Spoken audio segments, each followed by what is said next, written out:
ನಮಸ್ತೆ ಎಲ್ಲರೂ, ಹೇಗಿದ್ದೀರಾ? ಎಲ್ಲರೂ ಚೆನ್ನಾಗಿದ್ದೀರಾ ಅಂತ ಭಾವಿಸ್ತು. ನಾವು ಕೂಡ ಚೆನ್ನಾಗಿದ್ದೀವಿ. Welcome to my channel. ನಾನು ರಮ್ಯಾ. ತುಂಬ ದಿವಸ ಆಯಿತು ವ್ಲಾಗ್ ಮಾಡೋಕ್ಕಾಗಿರಲಿಲ್ಲ. ಇಂದಿಂದ ವ್ಲಾಗ್ನ ಸ್ಟಾರ್ಟ್ ಮಾಡಿದ್ದೀನಿ. ಅಡುಗೆ ಎಲ್ಲ ಮುಗಿಸ್ಕೊಂಡು ಬೆಳಗ್ಗೆ ಟಿಫನ್ ಕೂಡ ಮುಗಿಸ್ಕೊಂಡೆ. ಪಾಪುಗೆ ಎಂಥ ರಾಗಿ ಲಡ್ಡು ಮಾಡೋಣ ಅಂತ ಕೂಡ ಅದನ್ನು ರೆಡಿ ಮಾಡ್ಕೊಳ್ತಿದ್ದೀನಿ. ತುಂಬ ದಿವಸ ಆಯಿತು ಮಾಡಿದ್ದೀನಿ, ಆಲ್ರೆಡಿ ಖಾಲಿಯಾಗಿತ್ತು, ಹಾಗಾಗಿ ಮತ್ತೆ ಮಾಡೋಣ ಅಂಥೇಳಿ ರೆಡಿ ಮಾಡ್ಕೊಳ್ತಾ ಇದ್ದೀನಿ. ಮೊದಲಿಗೆ ನಾನು ಇದಕ್ಕೆ GRB ತುಪ್ಪ ತೊಗೊಂಡಿದ್ದೀನಿ, ಹಾಗೆ ಡ್ರೈ ಫ್ರೂಟ್ಸು, ಹಾಗೆ ಬೆಲ್ಲ, ಒಂದು ಬೌಲಷ್ಟು ರಾಗಿ ಹಿಟ್ಟನ್ನು ತೊಗೊಂಡಿದ್ದೀನಿ.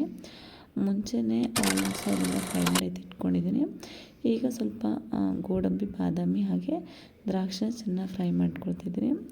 ತುಪ್ಪದಲ್ಲೇ ಮಾಡ್ಕೊಬೇಕು, ಜಾಸ್ತಿ ಪ್ರಮಾಣ ಪಾಪು ಕೊಟ್ಟೋದ್ರಿಂದ, ಹಾಗಾಗಿ ತುಪ್ಪದಲ್ಲೇ ಮಾಡ್ಕೊಳ್ತಿದ್ದೀನಿ. ಸ್ವಲ್ಪ ಜಾಸ್ತಿ ಪ್ರಮಾಣದ ತುಪ್ಪನೇ ಯೂಸ್ ಮಾಡ್ತೀನಿ ನಾನು. ಒಂದು 3ರಿಂದ 4 ಟೇಬಲ್ ಸ್ಪೂನ್ ಆಗುವಷ್ಟು ತುಪ್ಪನ ಹಾಕ್ಕೊಳ್ತಾ ಇದ್ದೀನಿ. ಅಂದರೆ ತುಪ್ಪ ಬಿಸಿ ಆದ ನಂತರ ಅಲ್ಲಿರುವಂಥ ರಾಗಿ ಹಿಟ್ಟು ಹಾಕ್ಕೊಳ್ತಿದ್ದೀನಿ. ರಾಗಿ ಹಿಟ್ಟನ್ನ ಚೆನ್ನಾಗಿ ಸಾಣಿಸ್ಬಿಟ್ಟು ಎತ್ತಿಟ್ಕೊಂಡಿದ್ದೆ ಒಂದು ಬೌಲ್ ಆಗೋಷ್ಟು. ಅದನ್ನು ತುಪ್ಪದಲ್ಲೇ ಚೆನ್ನಾಗಿ ಫ್ರೈ ಮಾಡ್ಕೊಬೇಕು. ಅಂದರೆ ಅದು ಜಾಸ್ತಿ ಪ್ರಮಾಣ ಬೇಕು ಅನ್ನೋ ತುಪ್ಪ ಕೂಡ ಸೇರಿಸ್ಕೊಳ್ಬೋದು. ಬೆಲ್ಲ ಹಾಕೋದ್ರಿಂದ ಬೆಲ್ಲನೇ ನೀರು ಬಿಡುತ್ತೆ, ಹಾಗಾಗಿ ನಾನು ಇದಕ್ಕೆ ಯಾವುದೇ ರೀತಿ ನೀರನ್ನೇ ಯೂಸ್ ಮಾಡ್ತಿಲ್ಲ. ಹಾಗೆ ಮಿಕ್ಸ್ ಮಾಡ್ಕೊಳ್ತಿದ್ದೀನಿ. ಮಿಡಲಲ್ಲಿ ನಿಮ್ಗೆ ಎಷ್ಟು ಪ್ರಮಾಣ ಬೇಕೋ ಅಷ್ಟು ತುಪ್ಪನ ಸೇರಿಸ್ಕೊಳ್ತಾ ಹೋಗ್ಬೋದು. ನನಗೆ ಎಷ್ಟು ಪ್ರಮಾಣ ಬೇಕೋ ಆ ಟೈಮಲ್ಲಿ 2 ಸ್ಪೂನ್ 3 ಸ್ಪೂನ್ ತುಪ್ಪನ ಹಾಕ್ಕೊಳ್ತಾ ಇದ್ದೀನಿ. ನಿಮಗೆ ಬೇಕಾದ್ರೆ ಎಕ್ಸ್ಟ್ರಾ ಜಾಸ್ತಿ ತುಪ್ಪ ಬೇಕು ಅಂದರೆ ಜಾಸ್ತಿ ಕೂಡ ಹಾಕ್ಕೊಬೋದು. ನಾನು ಒಂದು ಬೌಲ್ ಆಗೋಷ್ಟು ರಾಗಿ ಹಿಟ್ಟನ್ನ ತೊಗೊಂಡಿರೋದ್ರಿಂದ ಒಂದು 5ರಿಂದ 6 ಸರಿ ತುಪ್ಪ ಹಾಕ್ಕೊಳ್ತೀನಿ. ಒಂದು 7-8 ಟೇಬಲ್ ಸ್ಪೂನಷ್ಟು ತುಪ್ಪ ಯೂಸ್ ಮಾಡ್ತೀನಿ. ಹಾಗೆ ತೊಗೊಂಡಿರುವಂಥ ಅರ್ಧ ಬೌಲಷ್ಟು ಬೆಲ್ಲ ಹಾಕ್ಕೊಳ್ತಿದ್ದೀನಿ. ನೋಡಿ, ಅದು ಬಿಸಿ ಆದಮೇಲೆ ಸ್ವಲ್ಪ ಅಂಟಂಡು ಬರುತ್ತಲ್ವ, ಅವಾಗ ನೀರು ಥರ ಬಿಟ್ಕೊಳ್ಳುತ್ತೆ, ಆವಾಗ ಅದು ರಾಗಿ ಹಿಟ್ಟಿಗೆ ಚೆನ್ನಾಗಿ ಹಿಡಿಯುತ್ತೆ. ಎಕ್ಸ್ಟ್ರಾ ಬೇಕಾದ್ರೆ ತುಪ್ಪ ಹಾಕ್ಕೊಬೋದು. ನಾನು ಯಾವುದೇ ಕಾರಣಕ್ಕೂ ನೀರನ್ನೇ ಯೂಸ್ ಮಾಡ್ತಿಲ್ಲ, ಹಾಗೆ ಮಾಡ್ಕೊಳ್ತಿದ್ದೀನಿ. ಗಂಟಿಲ್ಲದೆ ರೀತಿ ಚೆನ್ನಾಗಿ ಮಿಕ್ಸ್ ಮಾಡ್ಕೊಬೇಕು. ನೋಡಿ, ಅದಕ್ಕೆ ಬರಬೇಕು. ಕೈಯಲ್ಲಿ ಉಂಡೆ ರೀತಿ ಕಟ್ಟಿದರೆ ಹೊಡಿಬಾರ್ದು, ಉಂಡೆ ರೀತಿ ಕಟ್ಟಕ್ಕೆ ಬರಬೇಕು. ಆ ರೀತಿ ಮಾಡ್ಕೊಬೇಕು ಹಿಟ್ಟನ್ನು. ಸ್ವಲ್ಪ ಮಿದುವಾಗೂ ಮಾಡ್ಕೊಬೇಕು, ತೀರಾ ಗಟ್ಟಿ ಕೂಡ ಇರಬಾರ್ದು. ಆ ರೀತಿ ಮಾಡಿಕೊಂಡ್ರೆ ನೀಟಾಗಿ ಉಂಡೆ ಕೂಡ ಕಟ್ಕೊಬೋದು. ಬೇಕಾದ್ರೆ ಎಕ್ಸ್ಟ್ರಾ ತುಪ್ಪ ಕೂಡ ಆ್ಯಡ್ ಮಾಡ್ಕೊಬೋದು. ನಾನು ಸ್ವಲ್ಪ ತುಪ್ಪನ ಆ್ಯಡ್ ಮಾಡ್ಕೊಳ್ತಿದ್ದೀನಿ, ಯಾಕಂದರೆ ಉಂಡೆ ಹೊಡೆಯೋ ರೀತಿ ಆಗ್ತಿತ್ತು. ಹಾಗಾಗಿ ಒಂದು 2 ಟೇಬಲ್ ಸ್ಪೂನಷ್ಟು ತುಪ್ಪನ ಹಾಕ್ಕೊಂಡು ಒಂದು 2 ನಿಮಿಷ ಚೆನ್ನಾಗಿ ಮಿಕ್ಸ್ ಮಾಡ್ಕೊಳ್ತಾ ಇದ್ದೀನಿ. ಹಾಗೆ ಚಾಕ್ಲೇಟ್ಸ್ ಅಥವಾ ಬೇರೆ ಐಟಮ್ಸ್ ಹೊರಗಡೆ ತಿನ್ನಿಸೋ ಬದಲು ಮಕ್ಕಳಿಗೆ ಈ ರೀತಿ ಮನೇಲೇ ಇನ್ಸ್ಟೆಂಟಾಗಿ ಬೇಗ ಕೂಡ ಆಗುತ್ತೆ, ಮಕ್ಕಳು ಕೂಡ ಇಷ್ಟಪಟ್ಟು ತಿಂತಾರೆ. ಹಾಗೆ ಚೆನ್ನಾಗಿ ಪ್ರೋಟೀನ್ ಕೂಡ ಸಿಗುತ್ತೆ ಅಂತೇಳಿ ಮನೆಗೆ ಮಂತಲ್ಲಿ ಒಂದು 3 ಟೈಮ್ಸ್ ಅಂತೂ ಮಾಡೇ ಮಾಡ್ತೀನಿ. ಸ್ವಲ್ಪ ಗಟ್ಟಿ ಅನ್ನಿಸ್ತು ಅಂತೇಳಿ ಒಂದು 2 ಟೇಬಲ್ ಸ್ಪೂನಷ್ಟು ತುಪ್ಪನ ಹಾಕ್ಕೊಳ್ತಾ ಇದ್ದೀನಿ. ತದನಂತರ ಕೈಗೆ ತುಪ್ಪನ ಸವರ್ಕೊಂಡ್ಬಿಟ್ಟು, ಅಂದರೆ ಇದನ್ನು ತುಂಬ ದಿವಸ ಸ್ಟೋರ್ ಮಾಡೋಕ್ಕಾಗೋದಿಲ್ಲ, ಅಂದರೆ ಒಂದು 7 ದಿನ ಮಾತ್ರ ಒಂದು ಸ್ಟೋರ್ ಮಾಡ್ಬೋದು. ಹಾಗಾಗಿ ಖಾಲಿ ಹಾಕಿ 2-3 ದಿನ ಇದ್ದಾಗೆ ಮಾಡ್ಕೊಂಡ್ಬಿಡ್ತೀನಿ. ಪಾಪು ಮಾರ್ನಿಂಗ್ ಡೈಲಿ ಅಂದರೆ ಟಿಫನೆಲ್ಲ ತಿಂದು ಆಟ ಆಡ್ಬೇಕಾದ್ರೆ ಮಿಡಲಲ್ಲಿ ಕೇಳಿದರೆ ಈ ರೀತಿ ಲಡ್ಡು ಕೊಟ್ಟರೆ ಅವರು ಕೂಡ ಇಷ್ಟಪಟ್ಟು ತಿಂತಾರೆ ಅಂತ ಮಾಡಿಬಿಟ್ಕೊಡ್ತೀನಿ. ತುಂಬ ಈಸಿಯಾಗಿ ಕೂಡ ಮಾಡ್ಕೊಬೋದು, ಮಕ್ಕಳು ಕೂಡ ಇಷ್ಟಪಟ್ಟು ತಿಂತಾರೆ. ಹಾಗೆ ಬ್ರೈನ್ ಡೆವಲಪ್ಮೆಂಟ್ ಕೂಡ ಆಗುತ್ತೆ. ಹಾಗಾಗಿ ತುಂಬಾ ಒಂದು 30 ಉಂಡೆ ಆಗಿದ್ವು, ಅದರಲ್ಲಿ ಒಂದು 5-6 ಉಂಡೆನೇ ಎತ್ತಿಟ್ಕೊಳ್ತೀನಿ. ಎಲ್ಲ ಸ್ಟೋರ್ ಬಾಕ್ಸಿಗೆ ಹಾಕಿ ಎತ್ತಿಟ್ಟಿದ್ದೀನಿ. ಪಾಪು ಕೂಡ ಅಷ್ಟೇ, ತಿನ್ನೋಕೆ ಕೊಟ್ಟ ತಕ್ಷಣ ಇಷ್ಟಪಟ್ಟು ಅವರು ಕೂಡ ತಿಂತಾರೆ, ಸ್ವೀಟ್ ಇರೋದ್ರಿಂದ.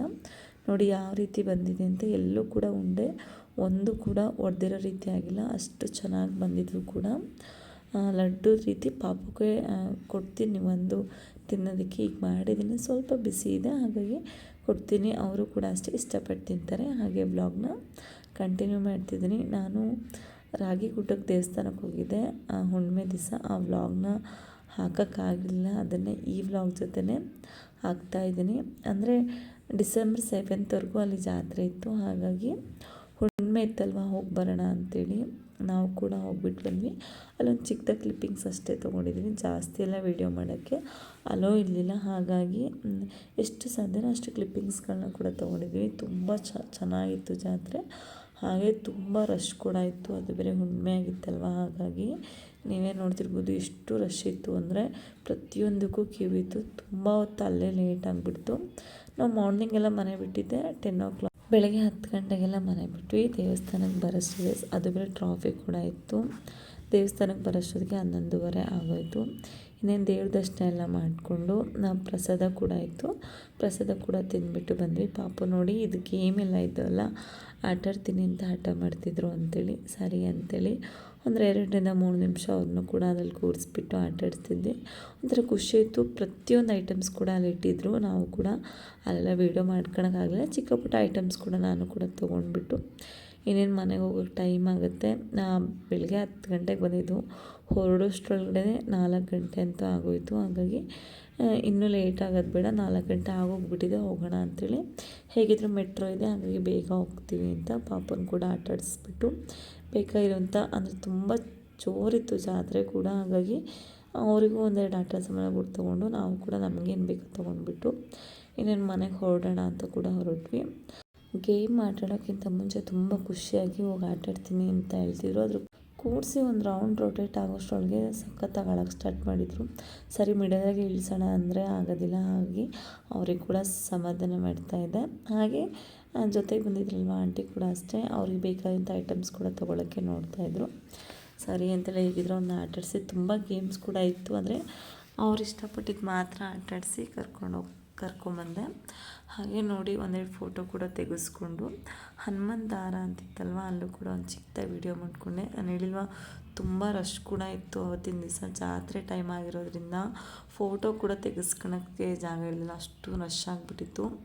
ಹಾಗೆ ಅದೆಲ್ಲ ಮುಗಿಸ್ಕೊಂಡು ಮನೆಗೆ ಬರೋಷ್ಟರೊಳಗಡೆ 5:30 ಆಗೋಯಿತು. ಮನೆಗೆ ಬಂದು ಬರಬೇಕಾದ್ರೆ ಗೆಣಸು ಕೂಡ ತೊಗೊಂಬಂದಿದ್ದೆ, ಹಾಗಾಗಿ ಬೇಗ ಕೇಳಿದೆ. ಹೇಗಿದ್ರು ಹುಣ್ಣಿಮೆನ ಸ್ವೀಟ್ ಮಾಡಬೇಕಾಗಿತ್ತು, ಹಾಗಾಗಿ ಗೆಣಸು ತೊಗೊಂಬಂದಿದ್ನಲ್ವ, ಸಿಹಿ ಗೆಣಸು, ಅದನ್ನೇ ಮಾಡೋಣ ಅಂಥೇಳಿ ಕುಕ್ಕರ್ಗೆ ಹಾಕ್ಬಿಟ್ಟು 2 ವಿಷಲ್ನ ಕೂಗಿಸ್ಕೊಳ್ತಿದ್ದೀನಿ. ತುಂಬ ದಿವಸ ಆಯಿತು ನಾನು ತಿಂದುಬಿಟ್ಟು ಸಿಹಿ ಗೆಣಸು, ಹಾಗಾಗಿ ಬರಬೇಕಾದ್ರೆ ತೊಗೊಂಬಿಟ್ಟು ಬಂದೆ. ಹಾಗೆ ತರಕಾರಿ ಕೂಡ ತೊಗೊಬಂದಿರಲಿಲ್ಲ, ಹಾಗಾಗಿ ತರಕಾರಿನ ತೊಗೊಂಡು ಸಿಹಿ ಗೆಣಸು ಕೂಡ ತೊಗೊಂಡು ಚೆನ್ನಾಗಿ ವಾಶ್ ಮಾಡಿ ಬೇಯಕ್ಕಿಟ್ಟೆ. ಪಾಪು ಕೂಡ ಅಷ್ಟೇ ಒಂದು ಚಿಕ್ಕ ಪ್ರಮಾಣದಲ್ಲಿ ಅವರು ಬೆಲ್ಲ ಹಾಕಿಬಿಟ್ಟು ಕೊಟ್ಟಿದ್ದೀನಿ, ಅವರು ಇಷ್ಟಪಟ್ಟು ತಿಂತಾರೆ.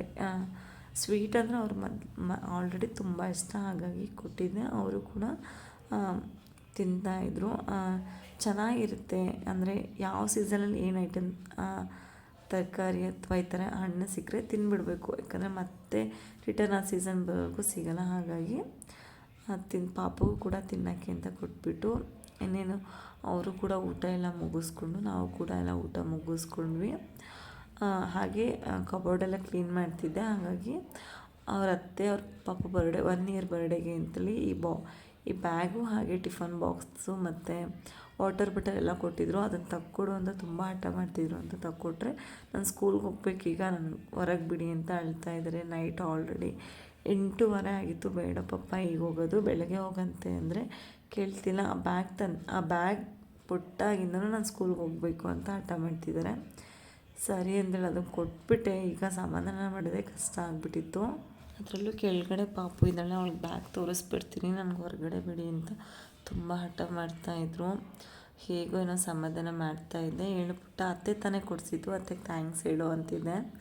ಅವ್ರಿಗೆ ಫಸ್ಟು ಹೊರಗಡೆ ಹೋಗಬೇಕು, ಹೊರಗಡೆ ಬಿಟ್ಟರೆ ಸಾಕು ಅಂತೇಳಿ ಸ್ಮೈಲ್ ಮಾಡ್ತಾಯಿದ್ರು.